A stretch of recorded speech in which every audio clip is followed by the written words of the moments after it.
from the College by the Lake, Coeur d'Alene, Idaho. Local, regional, national, and international guests discussing the issues and topics affecting the way you live are on Forum, the North Idaho College Public Forum, with your host and moderator, political scientist Tony Stewart. On behalf of our panel and our staff, it is a great pleasure to come to you today to commence the 27th year of the North Idaho College Public Forum. Over the past 26 years, we've had the pleasure of interviewing people from all over the world on a great variety of subjects, and we look forward to yet another successful year with this program. It has been my pleasure to sit in this seat during those 26 years and now the 27th year, and we are always eager to come to you, the viewers, and we also appreciate information from you that helps us make each year, we hope, even of greater quality. As we start this year, I also want to thank the Director of Productions, Mr. Lindy Turner, who has created a new set design for us to celebrate the beginning of the 27th year, and we thank him and all his staff for all the hard work they have done. It is very appropriate to start this new year with introducing the new president at North Idaho College, and he shall be with us today and again next week as we, through a 2-week period, introduce this individual to you and his philosophy, and we're delighted to do so. I welcome to the program, and we're very happy to have at North Idaho College Dr. Michael L. Burke. Dr. Burke is, as I've indicated, taken the reins as president of this institution this spring in 1998 as we bring him before you this fall. Our distinguished guest served from 1993 through 1998 as Vice President of Finance and Planning at Eastfield College in Mesquite, Texas. Prior to that, he served 1 year as interim dean in the field of career and continuing education. And from 1988 to 1992, he was dean of educational resources, again at Eastfield College. Our guest holds a Bachelor of Arts degree from the University of Houston in the field of English, and he graduated magna cum laude with his baccalaureate degree. In 1975, he received a Master of Arts from the University of Houston, again in English. And in 1985, he received his doctorate of philosophy from the University of Texas at Austin, and he was working in the field of community college leadership programs. He also has a certificate of completion from Harvard University in the Institute for Educational Management. Dr. Burke, it's been a pleasure to get to know you in the few months you've been here, and we thank you for taking time to be with us these 2 weeks on the program. Thanks for the invitation. And as always, I'm so pleased to have our two regular panelists. First of all is Janelle Burke, who is an attorney in the state of Idaho. And next to her is Steve Schenck, who is Vice President of College Relations and Development at North Idaho College. And we shall ask Janelle to commence the questioning with the new president of North Idaho College.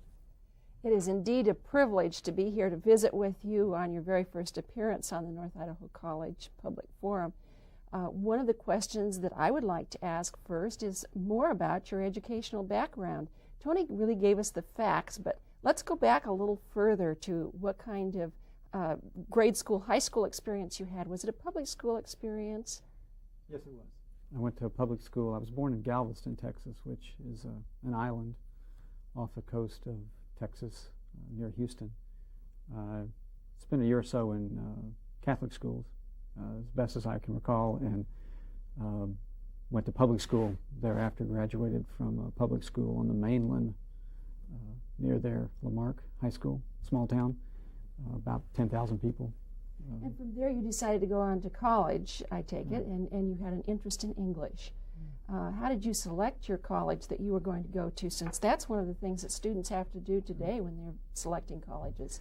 A lot of it had to do with proximity, and I think that's something I always keep in mind working in a community college, is how, you know, a large segment of our population really don't have the financial wherewithal to move out of home, move away, perhaps from their family, from their children even, and relocate, you know, 80, 90, 100 miles away, perhaps to a large university. I had the opportunity, because there was a large university within commuting distance, to go to college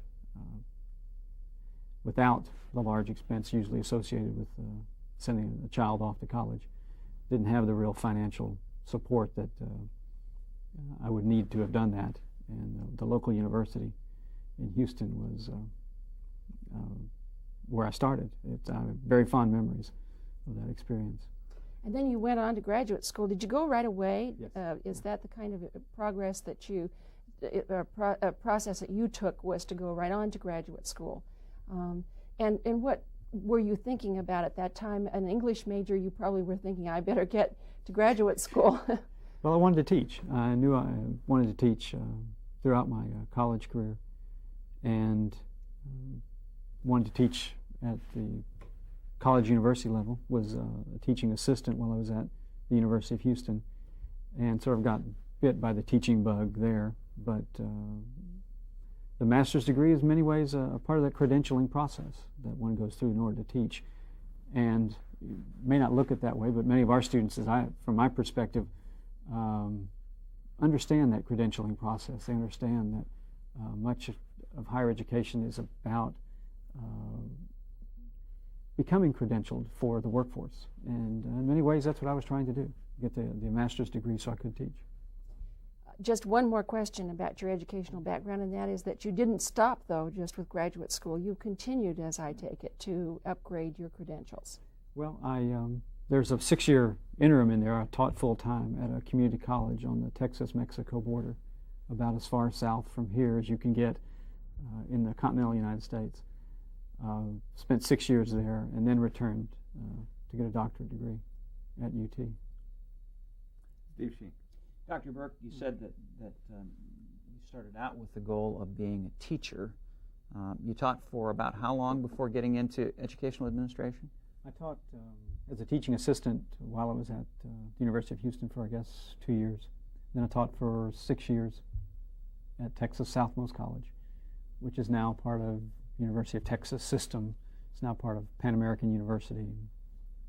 It's quite a growing concern in South Texas. What prompted you to move from instructor to administrator? Good question. Tough question. While as an administrator, if I could back up a little bit, since I've been an administrator, I've always taught until my daughter was born about 4 years ago, and I gave myself a sabbatical. But I hope to get back to teaching. I've always taught part-time as an administrator, probably for 8 or 9 of those 13 years while I was in Dallas. I taught part-time, usually English, developmental writing, those sorts of programs. I thought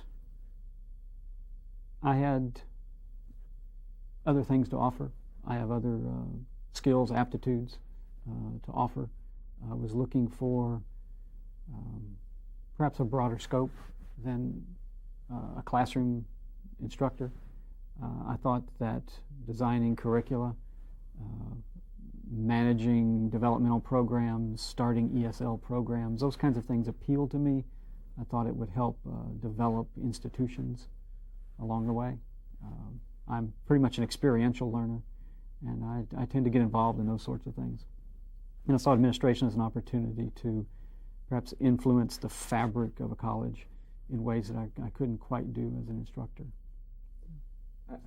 That's a good answer, very good answer. I want to get back to this question of teaching while you are an administrator, but before I do, I thought I'd ask you to comment, maybe for some prospective educational administrators out there, on what you think is the very best thing about being in higher ed administration, and what's the hardest part?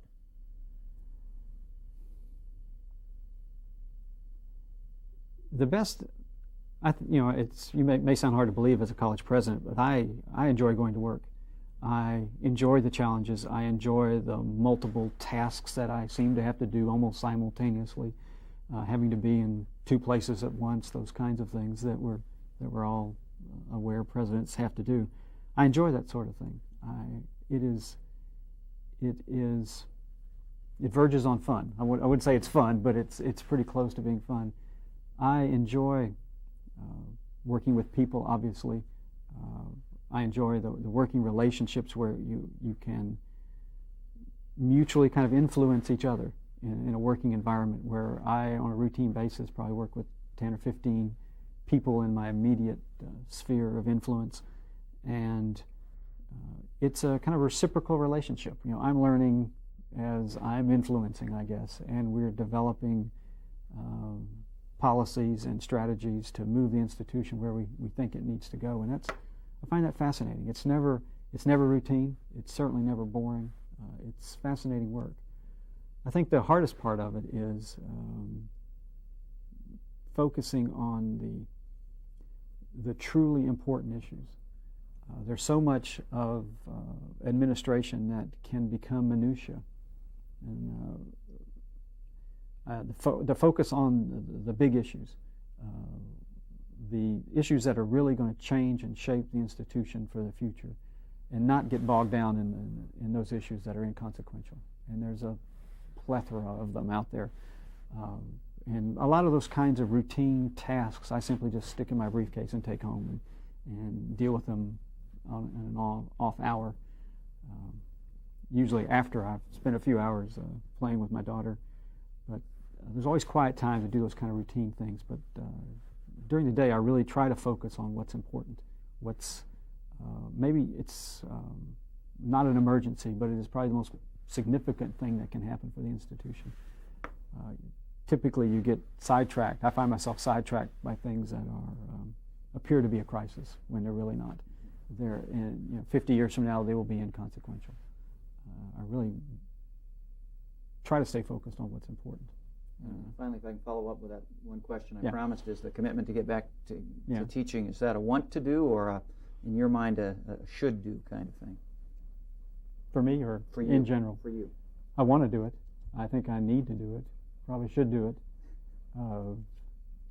Tried to do it this first semester, and I think I was saved from myself by some people with better wisdom than me.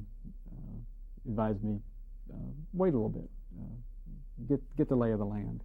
It's been an interesting transition moving from Texas to Idaho, several thousand miles, all of it uphill.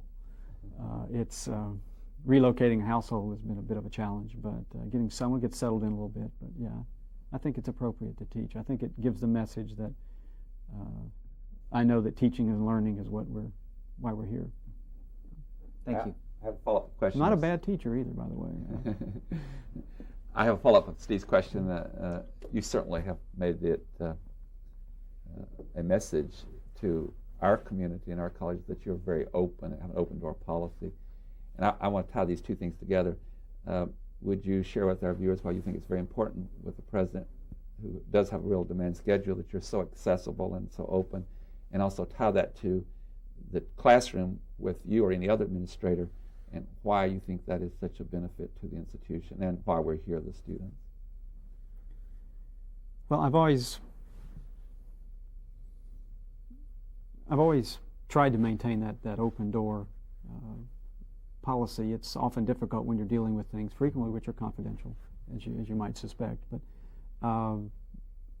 the opportunity for someone to wander in my office, I think, is very valuable. You can very easily get chained to a desk and not take the opportunity to walk around the institution, which I've tried to do, and I frankly haven't done enough of it. But the chance opportunity of a student who perhaps screws up their courage enough to come see the president over an issue is probably one of the more important events that's going to happen that day for me. When you get that kind of perspective, the person that's just wandering by wants to pass along information, has a concern. Those kinds of things, I need to hear. I don't need necessarily deal with them. There are probably other people who are much closer to the issues and can deal with them more intelligently than I can, perhaps. But I like the idea that people feel that they can come talk to me, and the people who work directly for me. I hope I've gotten that message out. I hope people in the college community understand that, and don't feel they have to make an appointment to come stop by. If they do make an appointment, I can pretty much guarantee that I'm going to be there sitting behind the desk when they get there. So if their time is crunched, I always encourage them to call my secretary, who has my calendar, and just book an hour and we'll meet. Especially coming from so far away and being so unfamiliar with the processes in a new state, I think it's real valuable to kind of get the lay of the land by talking to people in the institution who have, like yourself, have had many, many, many more years than I have here. Does that answer your question? Yes, okay. Excellent. When you go in the classroom and you teach, and in the years that you don't do that, what is the difference for you? I'm very supportive of that concept. I think it's great when administrators stay that close in touch with what's going on with the student body and the learning process. But I want to hear from you what experience that you have. What do I get out of it? Mm-hmm. Yeah. I had a colleague tell me that if you do teach, and you're president of the institution, you better do it well. You know, it won't go unnoticed if you do it poorly. And so that's always been in the back of my mind. It's kind of hard to urge people into new arenas of multimedia and distance learning and information technology when, in fact, I'm not willing to do it. I'd certainly better be on top of my game when I go in the classroom. What I've gotten out of it is you learn very quickly how the processes of the organization may not necessarily be as friendly as you think it is, as you think they are. You hear very quickly in the first few weeks of the semester about registration and how the registration process works and how the counseling processes work, and how you get questions about, now, what exactly is a degree plan and those kinds of things, and you become aware of how, where, you know, all of us are fluent in all of those kinds of processes. They are fairly impenetrable when it comes to new students, many of whom are first-time in college students who haven't had the experience in higher education, do not have family members to counsel them on processes. It's a way of really getting a real barometer on how the institution works from the user's perspective. That's what I get out of it. And I have a question I probably should leave till next show, but I'm going to go ahead and do it before I go back to the panel, because I'm so intrigued with your answer to this. That is, what makes a successful or very high-quality teacher?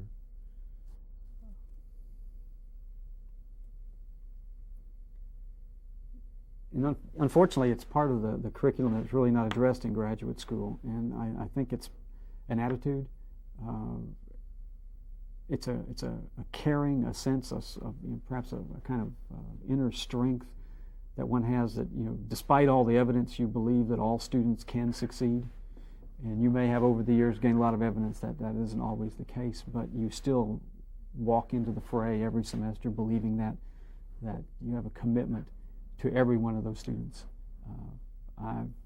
I told a leadership development class here on campus the first week or so I was here. Kathy Christie invited me to her leadership development class.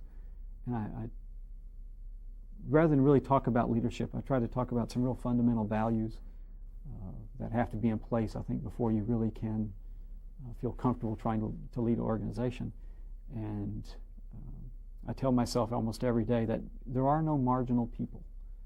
I think it's very easy, especially coming from an urban environment, to really feel you get inured to people, and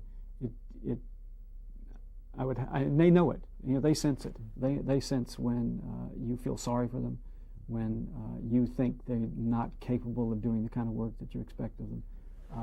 It develops that kind of self-defeating behavior, and what I hope they see when they walk into a classroom is a caring individual who really does believe in their success. They're responsible for a great deal of it.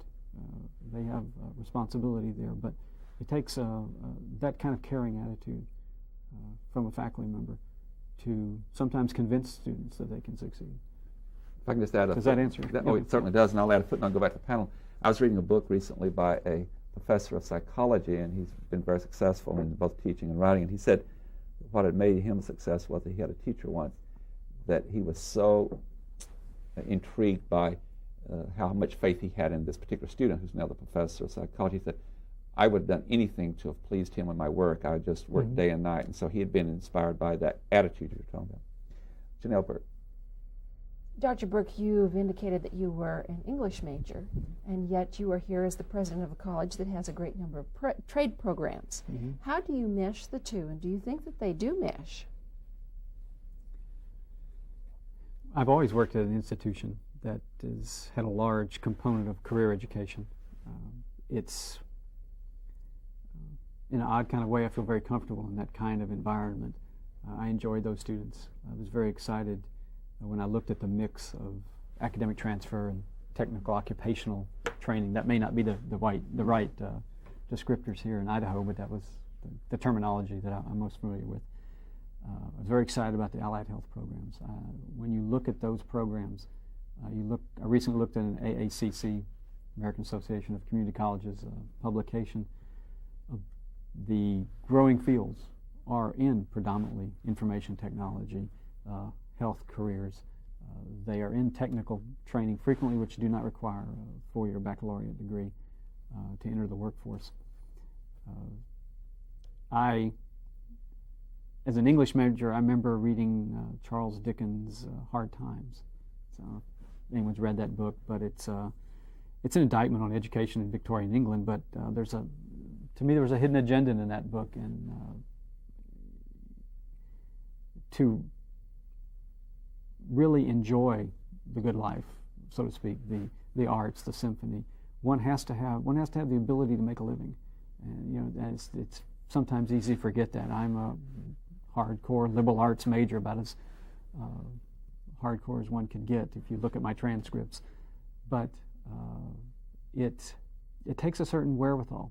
It takes a certain, what Maslow talked about, that the hierarchy of needs there is, I think, very, very apt. It takes a certain ability to make a living, to be able to deal with security and food and home and those kinds of things before one can really find the time and space in one's life to appreciate the ballet, the arts, the symphony. I hope we can give students through trade programs, through technical occupational training, the opportunity to be gainfully employed, to be able to afford to go to an art museum or see a summer musical maybe here, or attend the symphony.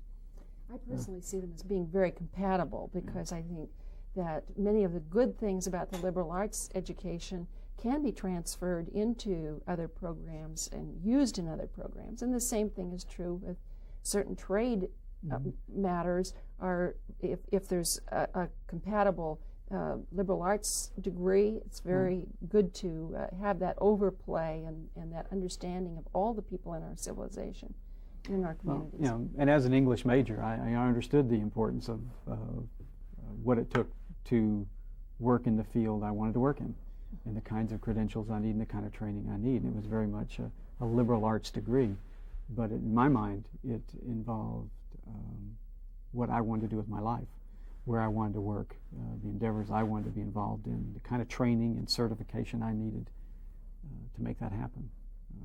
Wasn't lost on me. Steve, if you had the opportunity to do it again, and you were an entering freshman once more, are there things you'd change about your academic background or about the career path you pursued?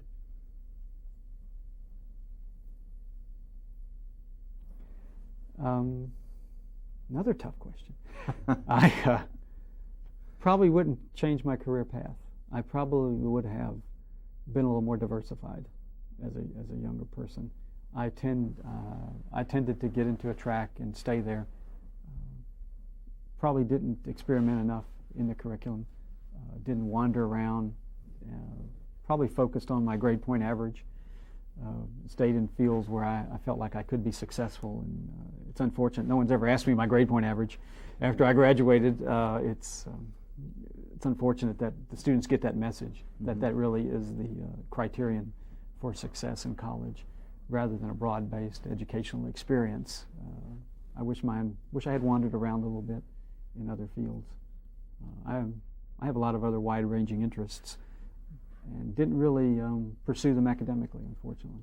And in terms of ultimate career, Nope. You'd stay right where you are? Yes, sir. Okay, now I've got another what-if question for you that might be a little difficult too. But most of us have an alter ego of some kind. What if you couldn't go into education and educational administration?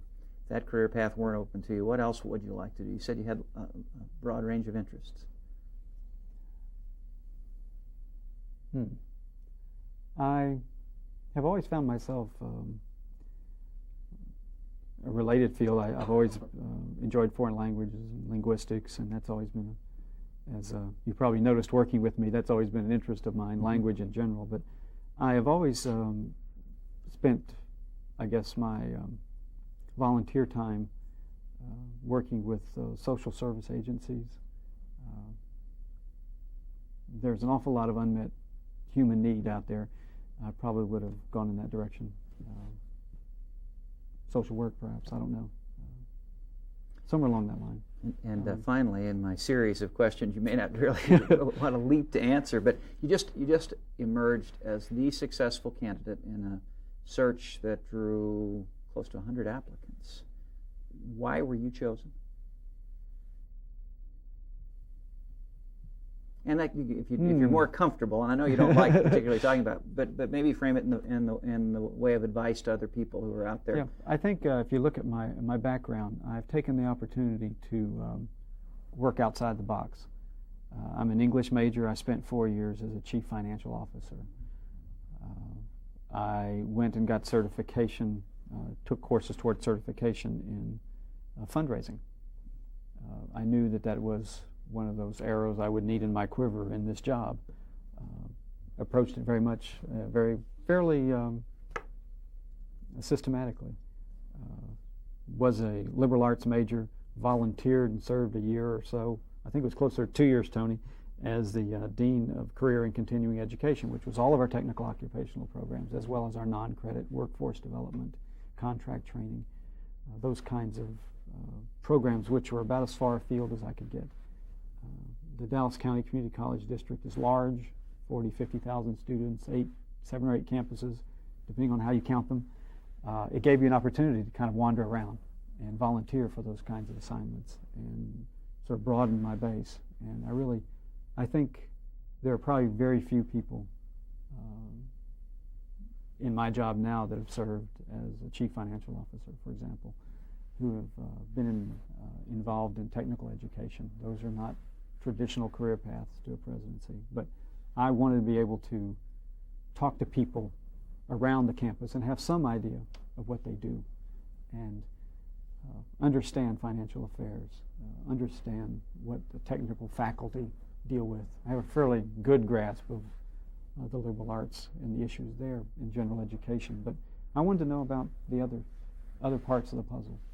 We're just running out of time, and I can add, Steve, to that. Also, he has wonderful human relation skills, and he impressed everyone during his interviews. And by the way, where he came from, there's nothing but praise for how he deals with people and his humanistic approach to that. On that note, we're going to bring the program to conclusion, but the good news for our viewers is that you'll be back with us again next week, and we'll get into some major higher education issues and look towards the 21st century and your philosophy towards education. We'll do that next week. Ladies and gentlemen, our guest has been Dr. Michael Burke. We've been delighted to have him here as the new president of North Idaho College. He'll be back with us next week, as I indicated. I hope you'll be with us at that time. Until then, please have a good week. I am Tony Stewart. The North Idaho College Public Forum was videotaped live from the studios of Instructional Technology on the campus of North Idaho College for viewing at this more appropriate time. We invite you to join us again next week for another all-new edition of the North Idaho College Public Forum on this public television station.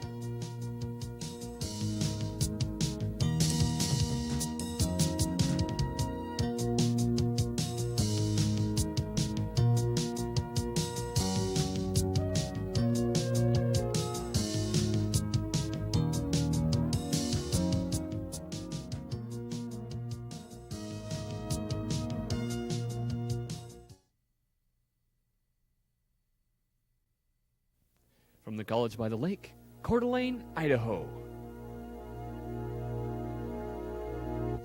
Local, regional, national, and international guests discussing the issues and topics affecting the way you live are on Forum, the North Idaho College Public Forum, with your host and moderator, political scientist Tony Stewart. I am very pleased to welcome you back to part 2 of our 2-week series with Dr. Michael L. Burke, who is the new president at North Idaho College. For any viewers who were not with us last week, I will again give you his background briefly. From 1993 to 1998, he served as Vice President of Finance and Planning at Eastville College in Mesquite, Texas. Prior to that, he held a number of other positions at that institution and also comes to us with the teaching background. As to education, he holds a Bachelor of Arts from the University of Houston in English, where he also was a magna cum laude graduate. He has a Master of Arts from the University of Houston in English, and he has a Doctor of Philosophy from the University of Texas at Austin. He also has a Certificate of Completion from Harvard University's Institute for Educational Management. Dr. Burke, we very much enjoyed last week and a lot about your background and how you've come to the point of where you are in your career as president of this institution. But this week we want to get into a number of issues in higher education, and thank you for taking this time to be with us again this week. Thanks for inviting me back.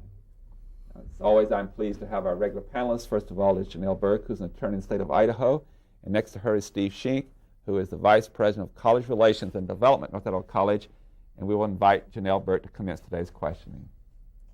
Dr. Burke, again, it's a privilege to have you here with us. In all likelihood, you will be the president who leads North Idaho College into the 21st century. We're in the latter part of 1998, and the 21st century is rapidly approaching. What is your vision for the first steps into the new century? Well, I'm hopeful we'll solve the year 2000 bug on most of our computers so we can all be here and making sense on January 1st. But I think there's going to be a continuum of changes that I think we're seeing the beginning of right now in higher education that are going to continue well into the 21st century. I think much of unfortunately, the financial issues for higher education are going to become increasingly complex. Tuition and fees are probably not going to get lower. The traditional funding sources for higher education are going to be competing with the myriad other issues at the state level and the national level. We're going to be competing with every other state and national entity that you can imagine for funding. That is, I think we're going to have to look differently at how we're funded. It begs the question, I think, of who we collaborate with, how we collaborate with the private sector, how we raise funds privately to support tuition for students who, as you well know, most of our students don't have the financial wherewithal to perhaps attend the university of their choice. They need something that's close to home. They need something that's affordable. They need something in a college that provides childcare, perhaps, on campus, as we do. And so we're going to have to find ways to support them financially if we expect the community college really to be the democratizing force for higher education, which, from my perspective, that's our role. We're, from the Truman Commission on, we have been, I think, the hallmark of the democratization of higher education, if that's a word. I think we're going to have to we're looking at a time where we're going to have to be more accountable. There's an expectation of accountability in the public sector, not just higher ed, but the entire public sector. It raises issues of the kind of data we keep about our students, the kinds of successes our students have, the extent to which we can quantify them, report them, speak fluently about them. I think will be an expectation of the next century. I take it you're saying you see it as a continuum into the 21st century. Do you think there's been more emphasis, perhaps, though, on long-range planning and on specific problems because we're having a change of century? I don't know that 1 year to the next makes that much difference, but I think what we're seeing is a revolution in the educational marketplace, if you will. The rise of the private for-profit entities, for example, kind of beg the question. The phenomenon of the University of Phoenix, which has tens of thousands of students, and it is a virtual campus. Mm-hmm. It's a virtual university. It is fully accredited, which is interesting. The Western Governors University, these other alternative approaches to higher education are raising the issue of how flexible do we need to be as an institution to meet our students' needs. Is there something sacrosanct about the 15, 16-week semester over which we have designed our curriculum around Christmas holidays and weekends and those sorts of things? Many of the for-profit organizations really don't see that as those are artificial kinds of barriers to them. Weekend colleges have popped up in most urban community colleges. really focusing in on not the traditional student, the 18 to 20-year-old just graduated from high school student, but the incumbent worker, the person who's already employed.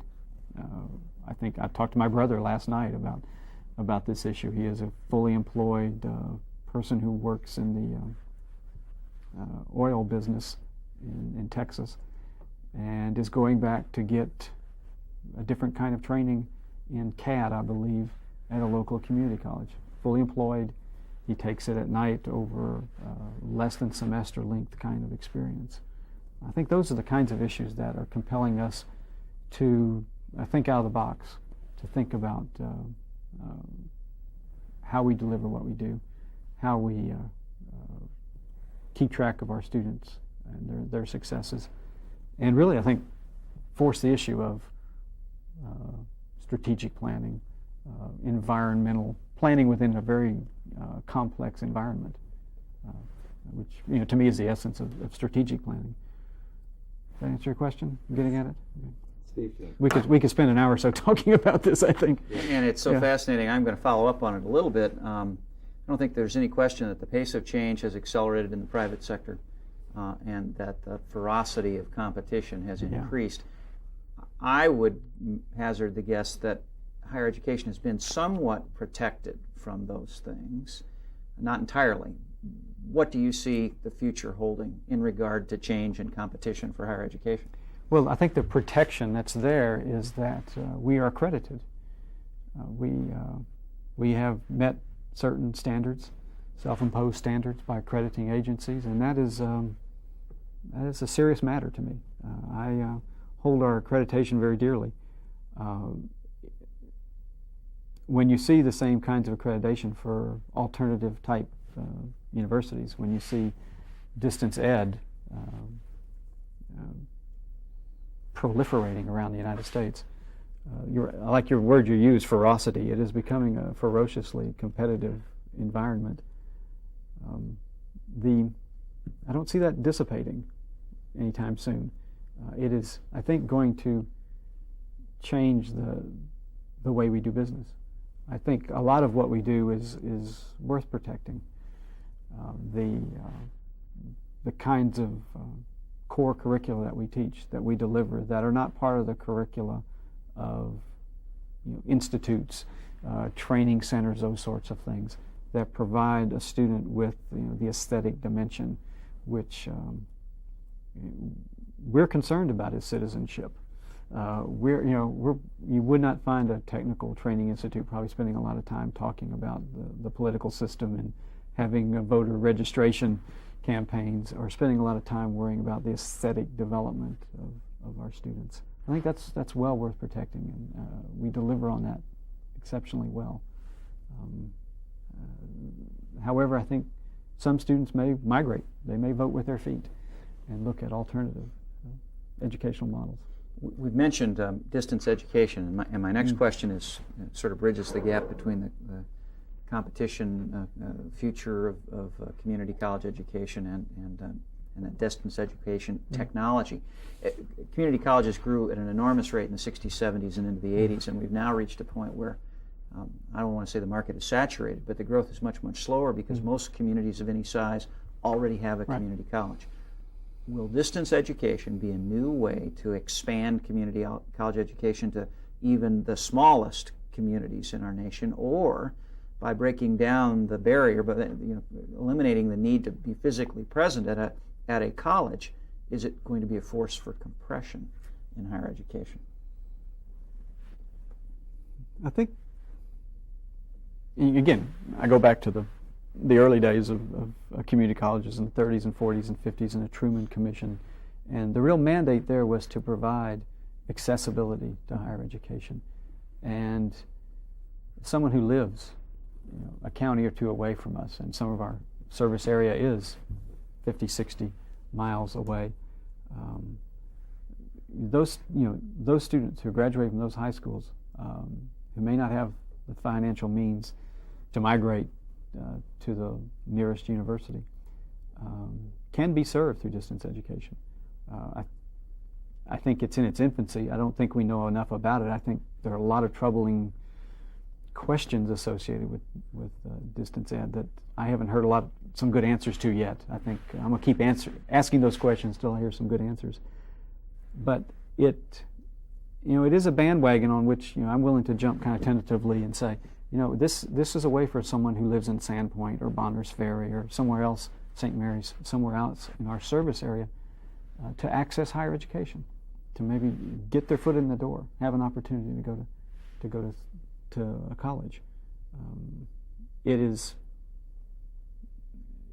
a niche that was filled by a lot of other kinds of mechanisms over the years, the correspondence schools, the alternative kind of educational models, not very successfully. I think this technology is going to afford us an opportunity to do that in a way we've never been able to do it. I'm still curious how we deliver certain parts of the curriculum. Art, glass, for example, pottery, something like that, I think are very problematic. Some of the more esoteric parts of the curriculum are going to be difficult to do it through distance learning. But I think it's a wonderful opportunity to enfranchise a whole segment of our culture to higher education that are really artificially locked out of it because of financial wherewithal, unfortunately. Thank you. Does that get it? Yes. Yeah, okay. I'd like to follow up on Steve's question. I'm a member of the Education Commission of the States, and we had our conference this summer in Portland, and there was a great emphasis on technology in education. And some of the information that came out was rather, I thought, mind-boggling, that as of now there are 12,000 courses being offered on the internet. Some consultants were there. They're dealing with this. The Western Governors University and all the kind of things that we're dealing with, that learning at different distance. But it brought to mind a question for me, and that is, oftentimes as we use this new technology, and certainly it has great potential, but I often think, as I particularly said in that conference, do we analyze all the consequences before we leap? I'm thinking particularly of the students that will do this and they stay in their own home and study. What do they lose by not being at the campus? And some of the things you've already addressed partially in dealing with concerts, lecture series, working in team groups with other students. Other human beings. Will we lose our social skills? Yeah. And that's what's a critical part of also the democratic process. I think I had the great good fortune to go away to college and live in a dormitory and have that kind of experience. I think there are a good many students out there for whom distance education is probably not the answer. They probably will not be able to learn in that mode. They're probably not as self-directed as they need to be. My older brother, however, who is doing this sort of thing, is probably a prime candidate. He probably wouldn't have the opportunity, given his family and his job, to find the time to do this. But he has taken the opportunity, given what can be done over the internet, to gain new job skills. But I think for a good portion of our students, many of whom are struggling to be successful at the college level, who have math deficiencies, who for whom English is not their first language, probably need that kind of environment that's much more nurturing. It has the kind of support system built in. Our learning center, our tutoring opportunities, counselors, advisors built into the system, where they do develop social skills, verbal skills, work in teams, work in groups. Very much a part of higher education. Again, I think you have different approaches for different parts of this rather rainbow of clientele that are out there for your institution.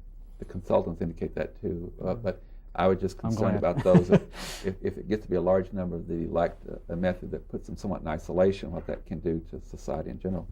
But that may be something we'll have to solve in the 21st century. I think, unfortunately, those courses are usually taken sequentially. Not to interrupt, but those courses are taken sequentially, and I think sometimes there is value added to the kind of semester-length courses that are taken in concert with each other, where you have students taking history and literature and art courses together, and it certainly made an impact on me. The light bulb went off many a time when I saw the connectivity in the body of knowledge in the Western tradition that was being taught, that I probably would not have gotten out of a segmented 4-week course after 4-week course. I don't think I would have seen that the nexus of those common themes. There's also a great intensity that can take place in dialogue and critical thinking and devil's advocate and so forth in the classroom. I do have one other question, and I'll yield the rest of the time to the panel, but an area that I just cannot fail to bring up, and that's the issue of human rights, something that I'm passionate about. When you were interviewed at Untitled College, you were most impressive in your comments, and I would like for you to be able to share with the viewers what you see the role of an institution like Untitled College in working on behalf of all people and their dignity, and just give you a platform in which to speak to the issue of human rights. I recall an interview you gave me kind of a case study of one's worst nightmare as a day on the job, and it was a very, very good question. I think at that time I explained I really have a zero tolerance for these kinds of behavior. I think I said it early on, I don't want anyone to get hurt on my watch. When it comes to threatening employees or violence, I have a very zero tolerance. I understand the constitutional rights of free speech very clearly, but I don't like to see those kinds of behaviors go unchallenged. I think the work you did through the Lemons to Lemonade campaign really gave people an opportunity to stand up and say, this is perhaps located in our community, but it's not really part of our community. This community respects human rights and is willing to open their checkbook as an expression of that commitment. There's a wonderful message. It spoke to my heart. I've repeated it several dozen times to colleagues of what this community stands for. It frequently doesn't get those kinds of things, don't get the headlines, unfortunately. But it's a sincere belief of mine. I don't think too many people in this line of work, particularly in community colleges, could say they don't support human rights. I think we're in the human rights business where we are changing people's lives. We are providing educational opportunity for a great segment of our society that might not have the opportunity if we weren't here. We can go on for an hour probably talking about this, but you're right, it is a sincere commitment of mine.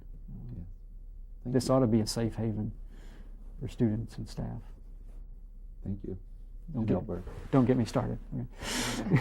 My question will be in three parts, okay. And it really will have to do with more traditional education versus what you see visionary into the future, looking into your crystal ball, getting the benefit of your vision, your philosophy, your vision between the curriculum, the traditional curriculum, and what you think may be the curriculum of the future, and whether or not that will include more trade, more professional schools, or is it going to be more of a traditional liberal arts education as we've always had? The recent literature I've seen from AACC, pardon me, really does look at some crystal ball gazing, if you will, in terms of trends, and particularly technical occupational type programming, and what jumps out at you is healthcare. It's obviously a growing concern. It is an unmet need in this country, as well as technology. But technological training frequently displaces people in the workforce. We create jobs in technological areas that turn around and eliminate work for exponentially larger numbers of people. Most every industry going through robotics is a perfect example of that. Where the real growth is coming, I think, is in these what are called knowledge workers, the information technology, middle management type employees who deal with those kinds of communication issues through technology. It is not the person who writes code. The crystal ball was wrong there, I think, a few years ago when looking at the idea of training people to be programmers. don't think those are a limited number. That's a small slice of the pie when it comes to the jobs of the future. But the whole information processing field is where I've seen estimates as high as 50 million jobs in the future are going to be, whereas healthcare and real technology jobs are kind of 10, 15 million. So that really is, I think, the growth industry. What that has to do with our curricula, I think is a very complex question. I think it is going to have to change. I think technology is going to have to be woven into as an application. If you, having taught English for a good many years, the concept of doing research, the traditional concept of doing research and teaching the research method to freshmen and sophomores is made very interesting when you plug them into the internet. Research is no longer the issue. It can be done instantaneously. The issue is dealing with information, processing, the analytical skills, the problem-solving skills, all those kinds of skills that employers say their employees need. You've just answered the second part of what was going to be my three-part. The first part was the traditional versus new curriculums, and the second part was going to be the traditional ways of studying versus the new ways of studying, use of the internet, use of CD-ROM, and so forth. The third part of the question is the traditional student, who is that person just out of high school, versus the mature student or a returning student. And keep in mind, my 4-year-old has her own CD-ROM player, so you've got to kind of take that perspective. It's kind of frightening. But you see students as changing in the makeup too. Yeah, I've watched them just completely leapfrog over me in terms of their skills and abilities with information technology. It's still, I still go back to I would go head to head with them in terms of my ability to deal with information, to process information, to use information to make decisions. That's a skill that I've honed over 20 or 30 years, it seems like. They haven't. They have the ability to access it and find it. To deal with it qualitatively is another issue. That is where I think our curricula, our focus can be in the next century. I think there is a widening gap between the traditional student and the non-traditional student. The non-traditional student is coming to us with an enormous number of skills. Many of them have lost their job. Their job has moved to Indonesia, perhaps, or Malaysia, but they have, as part of a workforce, they have an enormous body of skills. They've been displaced. They can relearn or learn other skills in another field much quicker than perhaps the 17, 18-year-old. They have work ethic. They understand work behavior. They understand group dynamics and how to work in a workforce that they've learned over a career. They bring that to the table when they come into the classroom. What they don't have, perhaps, is the specific skills they need to do a specific job that's available where they live, as opposed to the job that just migrated, perhaps, out of country. We don't have a lot of time left, but so much of what we've talked about already is change. And I know that your model of strategic planning involves collaboration and not imposing your views on things. But I thought maybe I'd ask you to share with us, given the fact that I think we can pretty well agree that community colleges will change in the future, what things do you think we should most try to hold on to that are there today? Good question. I think what community colleges do well, and I've noticed it in the short time I've been here walking around, is we talk about our students in a different way than most university faculty do. We know our students. I watch faculty members on campus who off campus know where their students, see them in the workplace. They have a part-time job working somewhere. They talk to them first name basis, know who they are, know them on a personal level. That is something I hope we never lose touch with. It provides the kind of safety net I think many of our students need. It speaks to that kind of core belief that that these students can be successful regardless. I think our ability to provide low-cost education close to home, with tuitions that are affordable, with financial aid, much of which is provided by the foundation, as you know. The ability to do that, to offer that, is unique in higher education. You look at the tens of thousands of dollars one pays to get an education somewhere in an Ivy League school. You're not going to be treated that way. You won't have that kind of educational experience where you are treated with that kind of humanity, and it really touches my soul when I see people treat students that way. On that note, I'd bring the permanent conclusion. That's such a good note, and it Get me started. ties in with the human rights we've been talking about. On behalf of the panel, Dr. Michael Burke, thank you so much for this 2 My weeks. pleasure. It's been most informative. Ladies and gentlemen, our guest has been Dr. Burke, the new president of North Idaho College, and I know you found this most informative and enjoyable program. I would like to invite you to be with us again next week. Next week we shall turn to another issue, as we do almost regularly from week to week, and that we will discuss something we think is important to you. I hope you'll join us that time. Until then, please have a good week. I am Tony Stewart.